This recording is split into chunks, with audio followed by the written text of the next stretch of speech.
Assalamualaikum warahmatullahi wabarakatuh. Kami dari 12 MIPA 3 kelompok 4 ingin mempresentasikan sistem struktur politik ekonomi Indonesia masa reformasi 1998 hingga sekarang.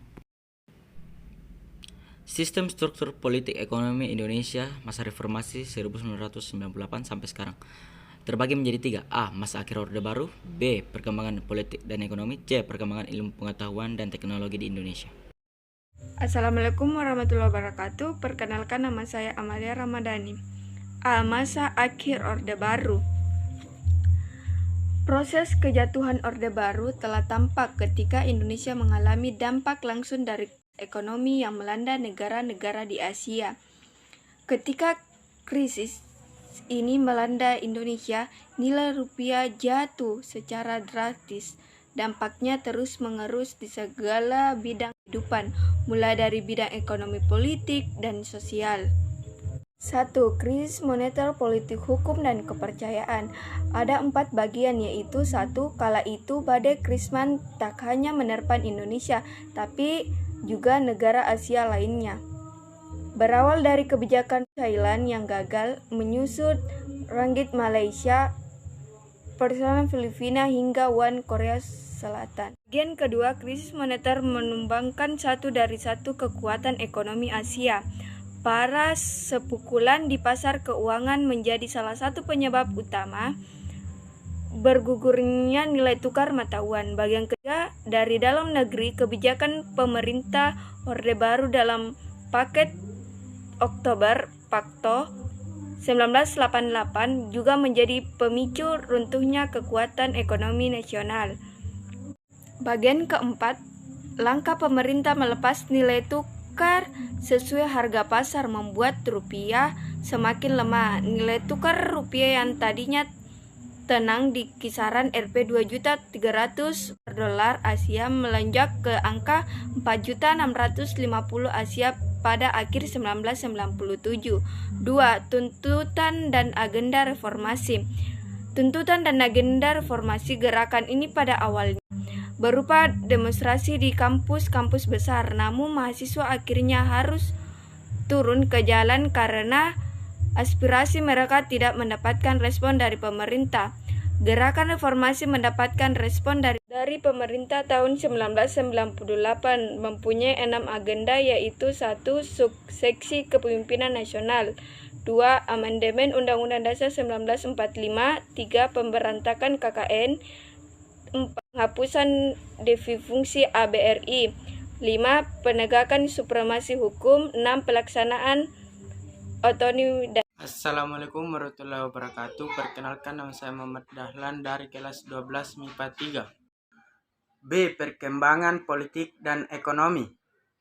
Perkembangan politik dan ekonomi terbagi dalam beberapa bagian. Yang pertama, masa pemerintahan Presiden Baharudin Yusuf Habibie. Yang kedua, masa pemerintahan Presiden Abdurrahman Wahid. Yang ketiga, masa pemerintahan Presiden Megawati Soekarno Putri. Yang keempat, masa pemerintahan Presiden Susilo Bambang Yudhoyono.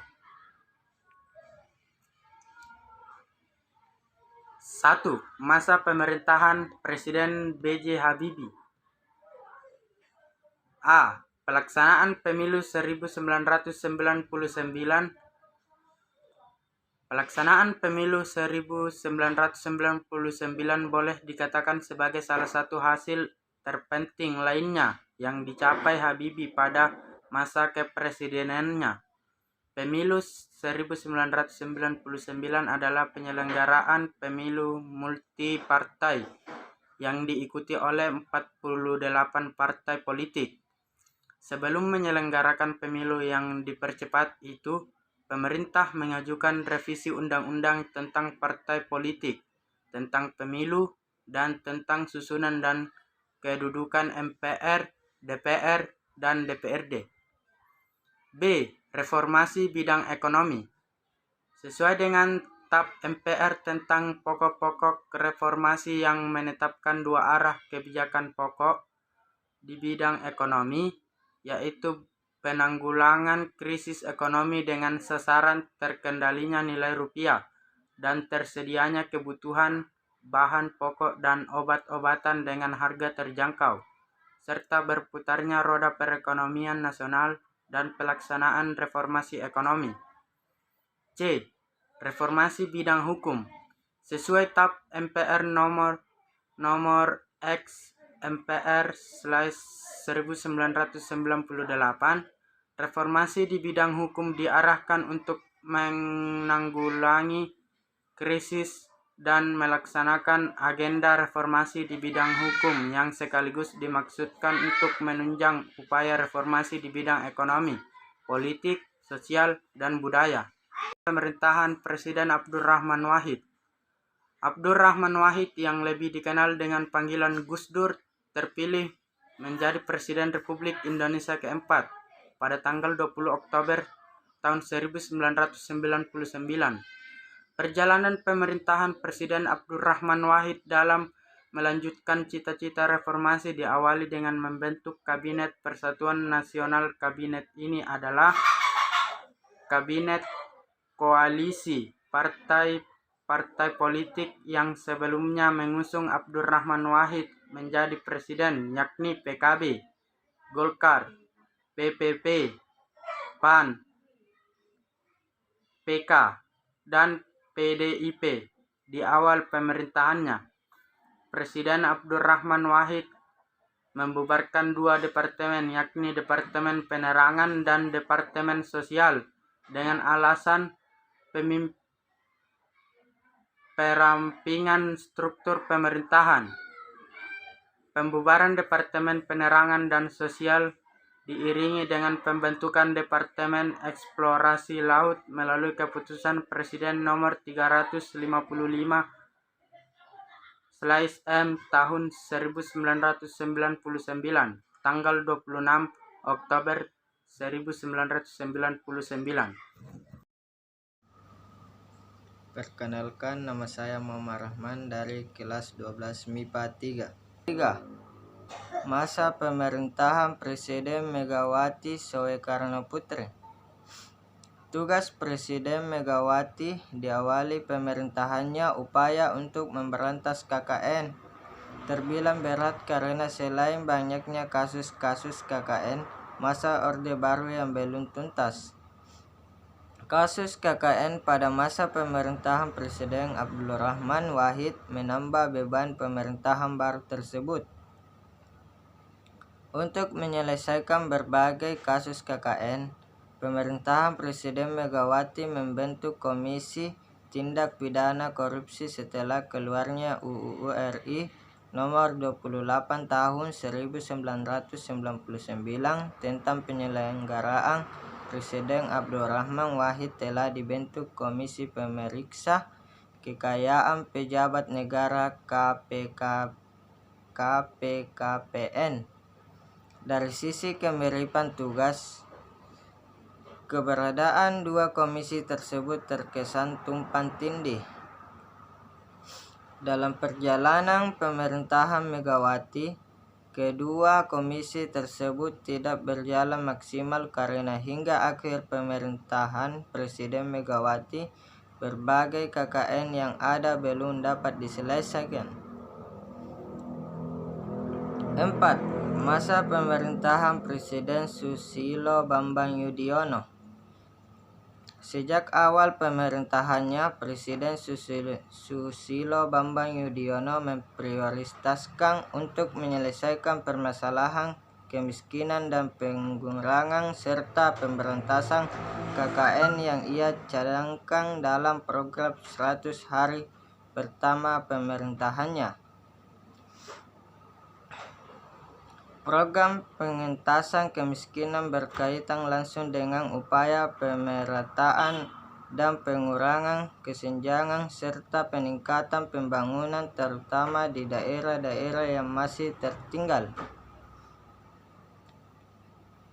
Salah satu program pengentasan kemiskinan yang dilakukan pemerintahan Presiden Susilo Bambang Yudhoyono adalah bantuan langsung tunai BLT. Pada tahun 2006, BLT dianggarkan sebesar 18,8 triliun untuk 19,1 juta keluarga. Tahun 2007 dilakukan BLT bersyarat bagi 500.000 rumah tangga miskin di 7 provinsi, 51 kabupaten, 348 kecamatan.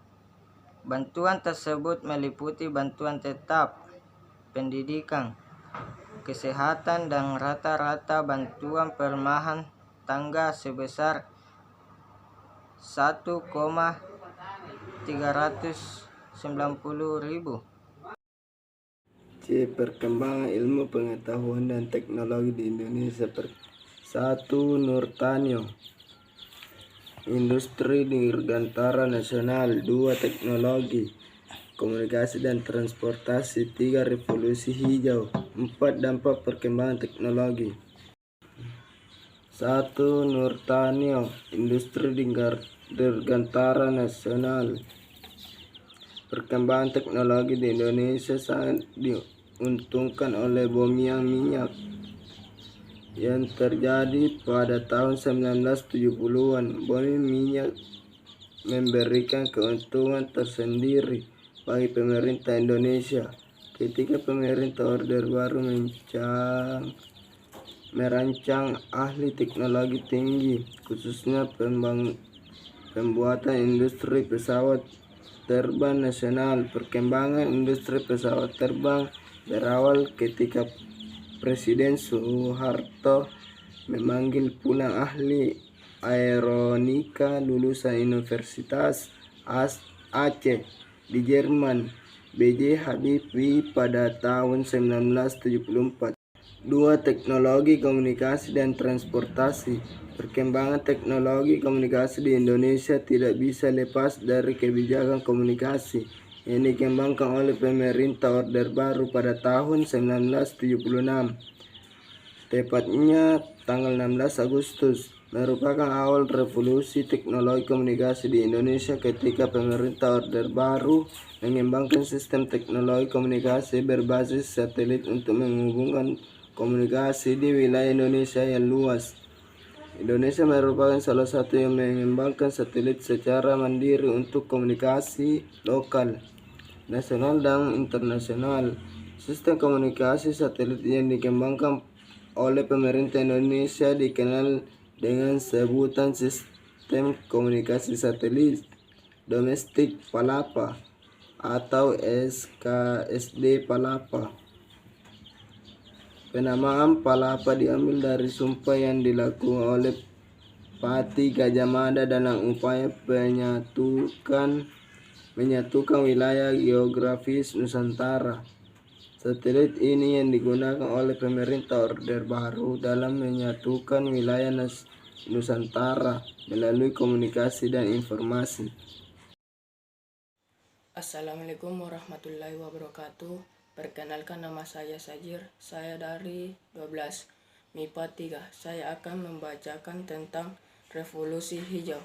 1. Revolusi Hijau merupakan upaya pemerintah dalam meningkatkan hasil pertanian melalui kebijakan modernisasi pertanian. Kebijakan ini secara nasional dan lintas baru dilakukan pada Orde Baru. 2. Modernisasi pertanian pertama kali dilakukan oleh mahasiswa Fakultas Pertanian Universitas Indonesia pada 1960 dalam kegiatan demonstrasi massal (Demas). 3. Pemerintah pada tahun 1964 kemudian memformulasikan program tersebut menjadi Program Pembangunan Pertanian dengan nama Bimbingan Massal Bimas. 4. Dalam upaya meningkatkan hasil pertanian lebih tinggi lagi, pemerintah Orde Baru mengembangkan program Bimas menjadi Intensifikasi Massal (Inmas) pada tahun 1969. 5. Target pelaksanaan Inmas adalah pengoptimalan produktivitas lahan dan kualitas hasil pertanian terutama pertanian padi. 6. Program BIMAS yang merupakan pengembangan dari Demak aktivitasnya meliputi penyuluhan pertanian dan pemberian kredit modal kepada petani. 7. Diversifikasi pertanian dilakukan melalui 2 cara, yaitu memperbanyak jenis kegiatan pertanian dan memperbanyak jenis tanam pada suatu lahan. 8. Selain program intensifikasi, ekstensifikasi, dan mekanisasi, dikembangkan pula program diversifikasi pertanian, yaitu usaha penganekaragaman jenis usaha atau tanaman pertanian untuk menghindari ketergantungan pada salah satu hasil pertanian. Assalamualaikum warahmatullahi wabarakatuh.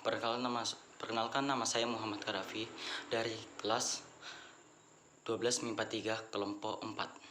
Kali ini saya akan melanjutkan bacaan dari Sajir. 4. Dampak perkembangan teknologi. 1. Dampak positif teknologi terhadap masyarakat pengguna aktif teknologi, misalnya teknologi komunikasi, seperti media komunikasi sosial dan situs-situs. Mereka dapat menyampaikan dan juga mendapatkan informasi secara lebih cepat dan lebih mudah. 2. Sisi negatifnya terhadap masyarakat, yaitu kemajuan teknologi terkadang membuat orang menjadi malas untuk berkomunikasi secara langsung. 3. Fungsi sosial. Fungsi sosial media massa sebenarnya antara lain yang pertama sebagai salah satu bentuk upaya penyebaran informasi dan interpretasi subjektif mungkin mengenai peristiwa yang terjadi, social surveillance. Kedua, sebagai upaya penyebaran informasi yang dapat menghubungi satu kelompok sosial dengan kelompok sosial lainnya, social correlation. Berikutnya, sebagai upaya pewarisan nilai-nilai luhur dari satu generasi ke generasi lainnya atau socialization. Dan yang terakhir adalah sebagai penghibur khalayak ramai, entertainment. 4. Dampak negatif lainnya adalah perkembangan mereka dalam hal bersosialisasi menjadi sangat lamban karena terlalu fokus dengan gadget. 5.